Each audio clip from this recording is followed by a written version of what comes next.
Hello friends, welcome to quick knowledge. Friends, JTET exam को लेकर बहुत बड़ी खबर सामने आ रही है।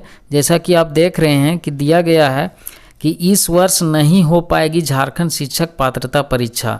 इससे आप समझ सकते हैं कि 2024 में तो अब जेटेट का एग्ज़ाम नहीं होगा। अब यह होगा भी तो 2025 में ही होगा। ठीक है, जैसा कि खबर में दिया गया है, एक करके हम देखते हैं कि दिया गया है कि राज्य में 8 वर्ष बाद झारखंड शिक्षक पात्रता परीक्षा यानी जेटेट की प्रक्रिया शुरू की गई थी, लेकिन समय रहते नियमावली में संशोधन की प्रक्रिया पूरी नहीं हो पाई। इस वजह से इस वर्ष भी जेटेट आयोजित होने की संभावना नहीं है।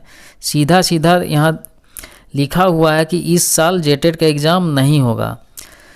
परीक्षा को लेकर झारखंड एकेडमिक काउंसिल यानी जैक ने आवेदन भी मंगा लिए थे। राज्य भर के लगभग 4 लाख अभ्यर्थियों ने आवेदन दिया था। जेटेट एग्ज़ाम में लगभग 4 लाख से ज़्यादा कैंडिडेट ने अप्लाई किया है। ठीक है, अभ्यर्थियों ने परीक्षा के सिलेबस और सभी विषयों में अलग अलग पास करने के प्रावधान में बदलाव की मांग की थी।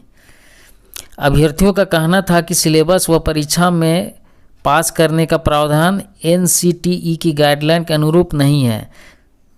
जैसा कि आप जानते हैं कि सभी सेक्शन में पास करने के लिए भी अनिवार्य किया गया था, उसके लिए भी मांग की गई थी, लेकिन वो भी नहीं हो पाया अभी तक। आगे है, शिक्षा विभाग ने अभ्यर्थियों की मांग के अनुरूप नियमावली में बदलाव का निर्णय लिया। इसके लिए कमेटी गठित की गई।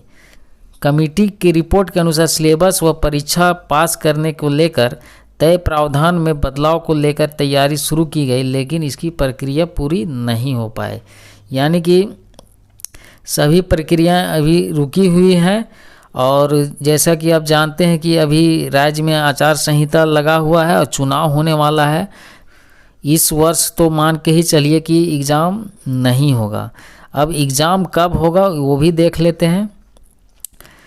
जैसे यहाँ दिया गया है कि मैट्रिक इंटर की परीक्षा के बाद ही संभव हो पाएगा जेटेट का एग्ज़ाम। ठीक है, तो फिलहाल राज्य में विधानसभा चुनाव हो रहे हैं। संभावना जताई जा रही है कि अब नई सरकार गठन के बाद ही नियमावली में बदलाव की प्रक्रिया हो पाएगी। सिलेबस में बदलाव के बाद अभ्यर्थियों को कम से कम 1 माह का समय देना होगा। यानी कि सिलेबस में अगर बदलाव किया जाता है और जो अलग अलग सेक्शन में पास करने की अनिवार्यता है उसको भी हटा दिया जाता है, जो पूरी प्रक्रिया है उसको पूरा होने के बाद आपको कम से कम 1 महीने का समय मिलेगा एग्ज़ाम की तैयारी के लिए। ठीक है, लेकिन आप तैयारी में लगे रहें तो आपके लिए ज़्यादा फ़ायदेमंद होगा। तो जैसा कि आप जानते हैं कि मैट्रिक और इंटर का एग्ज़ाम फरवरी में होता है, तो मैट्रिक इंटर का एग्ज़ाम जैक ही लेता है, तो इसलिए मैट्रिक और इंटर का एग्ज़ाम लेने में जैक उधर बिजी हो जाएगा, तो जेटेट का एग्ज़ाम तो जाहिर सी बात है कि नहीं ले पाएगा। तो मैट्रिक और इंटर का एग्ज़ाम लेने के बाद ही जेटेट का एग्ज़ाम हो पाएगा, ये पूरी संभावना है। ठीक है, तो फ्रेंड्स, ये था इम्पोर्टेंट न्यूज़ जेटेट को लेकर। जेटेट का एग्ज़ाम अब मान के चलिए कि 2025 से पहले नहीं होगा। ठीक है, इसी तरह के न्यूज़ देखने के लिए हमारे चैनल को सब्सक्राइब कर दें। तो मिलते हैं नेक्स्ट वीडियो में। वीडियो देखने के लिए आपका बहुत बहुत धन्यवाद।